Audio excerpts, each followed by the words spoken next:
네, 안녕하세요. 캔드레신입니다. 오늘은 월요일이 됐기 때문에 제가 엘리엇 파동 시나리오를 조금 점검을 해볼까 해요. 저번에 엘리엇 파동을 봤을 때 메인으로 본 시나리오가 이거였고, 지금 4파가 여기쯤에서 제가 4파가 끝이 난 것 같다고 말씀을 드렸죠. 그 이후로 약간 반등하고 있어요. 어디까지 올랐냐? 한 16% 정도 올랐는데 어떻게 파동 진행될지는 아직까지는 정확히 모르겠어요. 그러면 남아있는 시나리오를 좀 점검해 보면 가장 메인으로 보고 있는 시나리오는 당연히 이 시나리오가 되겠고, 그 다음 남아있는 시나리오가 훨씬 더 올라가는 시나리오도 있죠. 어떻게? 3파가 아직 안 끝난 거예요. 3파가 이렇게 길게 나오는 거죠. 어디까지? 이거는 비율을 좀 재봐야 되는데, 그러니까 3파에서 그 로버트 발람 원서를 보면은 5파 연장 있죠. 임펄스 5파 연장이 어디서 가장 많이 나오냐? 3파에서 가장 많이 나온다는 그 이론서에 나와 있는 내용이 있습니다. 로버트 발란은 엘리어트 파동 원서로만 있어요. 자, 그래서 3파가 그럼 연장이 된다면 이렇게 가겠죠. 1, 2, 3, 4, 5 해서 5가 길게 가겠죠. 그리고 마지막 4파 나오고 5파 이렇게 되면 10만 달러 그냥 넘기죠. 자, 이런 파동이 있죠. 이렇게 가능하죠. 당연히 가능한 파동이에요. 그리고 5파 연장 펄스는 우리가 또 확산형이죠. 이렇게 파동이 옆으로 쭉쭉 뻗어나가는 형태, 확산되는 형태로 5파 연장 임펄스가 완성이 되고, 또 3파 연장, 그러니까 5파 연장 펄스의 특징 또 뭐 있죠? 4파의 되돌림이 크고 0.5나 되돌렸죠. 3파에. 그리고 시간이 길다. 가장 시간이 길죠. 그래서 이상적인 그림으로 가고 있는 건 맞아요. 그래서 가장 메인으로 보고 있는 시나리오 두 개 중에 하나입니다. 자, 근데 하락하는 시나리오도 있죠. 어떻게 하락하냐? 자, 여기까지가 ABC였다는 거예요. 무슨 말이냐면 10년 동안 올라간 대파동의 마지막 파동이라면 마지막 파동에서 엔딩 다이아고날이 나올 수 있죠. 엔딩 다이아고날은 이런 식으로 ABCD가 A, B, C, D, E 이렇게 갈 가능성이 있죠. 이렇게 간다면 지금보다 더 큰 하락을 봐야 됩니다. 즉 여기까지가 A파였고 B파 반등 있고 C파 이렇게 내려갈 수 있다는 얘기죠. 이거는 제일 가능성이 좀 낮은 시나리오긴 하지만 당연히 가능하긴 합니다. 자, 그러면 지금까지 시나리오를 쭉 봤어요. 그러면 제가 뭐 맞췄다 이런 얘기를 하고 싶은 게 아니라 지금 올라오는 파동을 어떻게 해석해야 되느냐가 중요하겠죠. 자, 여기서 음, 파동이 이렇게 올라왔는데 이상하죠. 왜 이상하냐면 임펄스 같지가 않아요. 그쵸? 보시면 조정파 같잖아요. 누가 봐도 A, 뭐 B, 뭐 이렇게 W, X, Y 이렇게 되든 조정파 같이 올라오고 있어요. 자, 그러면 가능성이 어떻게 되죠?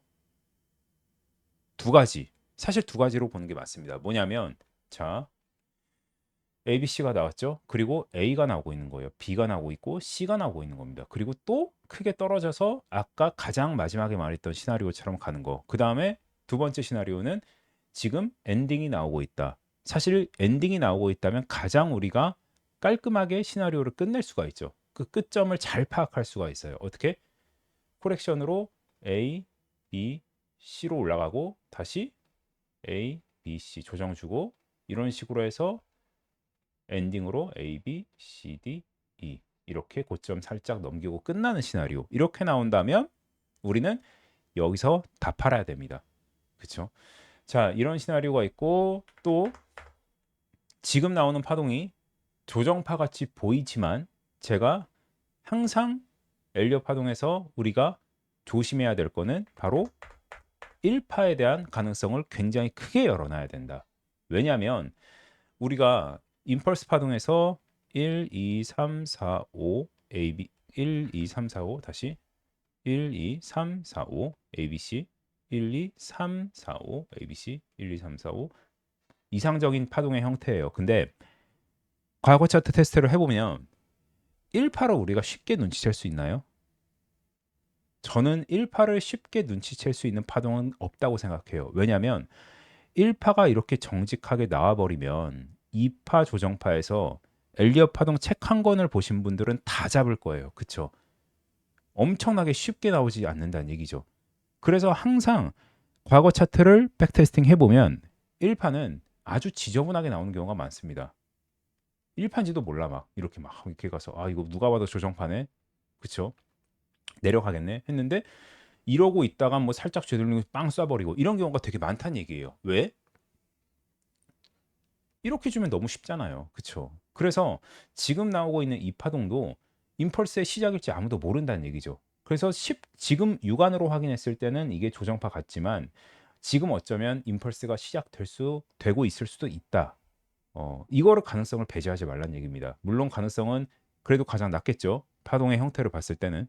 그래서 지금까지 이런 시나리오가 있다고 말씀을 드렸고, 그럼 시나리오를 왜 짜냐? 너는 5분 캔들 매매법만 하는데 데이 트레이딩만 하는데 시나리오를 왜 짜냐? 당연히 시나리오를 짜야죠. 왜 중요합니까? 우리가 5분으로 그냥 하루에 매매를 끝내더라도 큰 방향성으로 매매를 해야 된다는 얘기입니다. 무슨 얘기냐? 자, 제가 여기서 왜 롱을 봤습니까? 여기가 저점이죠. 저점이 여기입니다. 그쵸? 저점과 항상 가까이 있는 곳, 뚫은 위치나 저점과 맞닿아 있는 곳에서는 항상 캔들 신호를 유심히 봐야 된다. 왜? 그런 데서 반전 캔들이 잘 나오기 때문에. 그리고 그런 데서 반전 캔들이 나올 때 딸려오는 파동이 있습니다. 그때 방송에서 말씀드렸던 파동은 바로 이거죠. 크게 내려와서 H자를 그리는 파동, 엎어진 양동이라는 파동인데 캔들형 명책에 나와 있죠. 자, 요 부분에서 나오는 캔들 신호는 신뢰도가 높다. 볼까요? 여기서 어떤 캔들이 나왔죠? 작은 캔들, 양봉 스프링이 나왔죠. 이 캔들을 보고 제가 앞으로는 롱으로 봐야 될 것 같습니다. 라고 말씀드렸죠. 그래서 저는 롱으로만 매매를 했어요. 근데 왜 우리가 데이 트레이딩을 하면서도 이런 방향이 파악하냐? 자, 지금 파동을 보시면 롱이 유리한가요? 숏이 유리한가요? 당연히 롱이 유리하죠. 어. 내가 5분 캔들 매매법으로 매매를 하더라도 롱 위주로 매매하는 게 승률이 좋단 말이에요. 수익률도 좋고. 그래서 저는 롱 위주로 매매를 했습니다. 음. 그래서 방향성을 파악을 하시는 겁니다. 방향성이 그래서 중요한 거예요. 5분 캔들 매매법을 하더라도.